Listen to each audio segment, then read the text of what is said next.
Hi, I'm Gina. I've lost and gained 40 pounds at least 10 times in my life.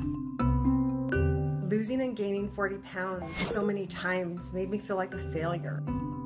I was overweight, had no energy. I was going to turn 45 in October, and I just felt like I needed to do something. So when this 8-week run came around, I was so excited. I saw how everything was laid out, and I followed it. Yes, I've lost 45 pounds. I've lost lots and lots of inches, but I will tell you, it's not even about what I've lost as much as what I've gained. Gaining my confidence back, gaining my energy back, gaining the time with my family. I think the key to the success that I had, it's not about perfection, it's about progress.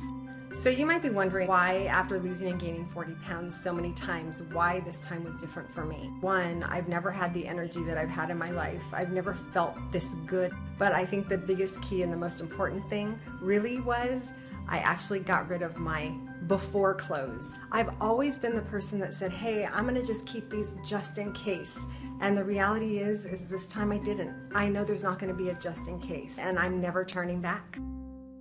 I want to read you her numbers. You lost 45 pounds, 34 inches, and you went from 197 to 152, Gina, and you got rid of your clothes that fit you when you're a little bit bigger. So why now? You talk a little bit about it in the video, but expand on that. Why now?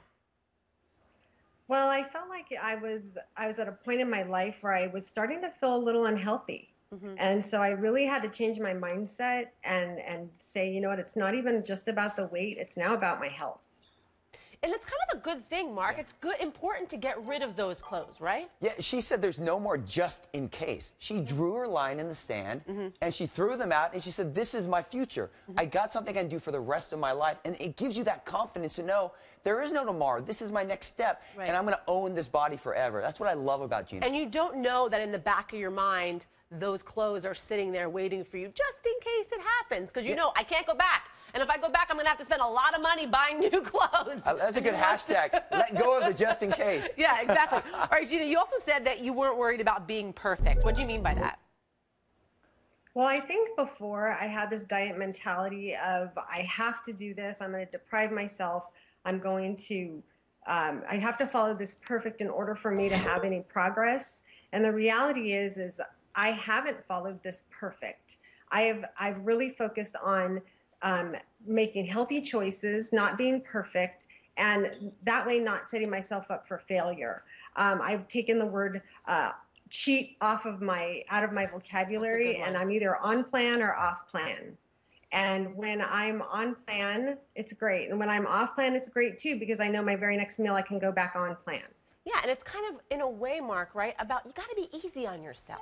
Exactly. Don't be so hard on yourself. Yeah, it's all progress over perfection. When we talk about being on that fitness cliff, that happens because people are in the moment of burnout because they push too hard. So take a day off the gym, relax a little, eat your favorite meal, not day, but have that off-plan meal, and then as you get back on track, go at a better pace, so that you're still getting the results, so you're progressing, but you're not burning yourself out, and that prevents you from diving off that cliff. Gina, what advice do you give to someone who's had these New Year's resolutions, they want to lose weight, they want to exercise more, and they just had a couple bad days, right? They ate some French fries at lunch, they had some pizza for dinner, and they're like, forget it, I'm just going to go back to my old ways. What do you say to those people?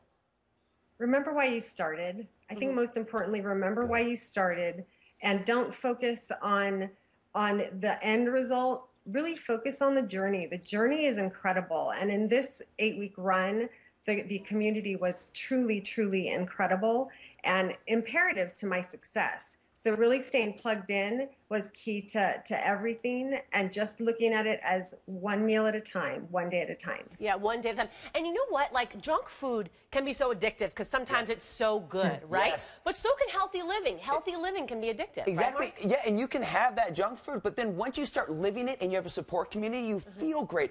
And that feeling makes you want to be your very best. So you have the energy, like Gina shared, and you have the feeling that you never have to go back. There's no more just in case, and you can live the future that you want.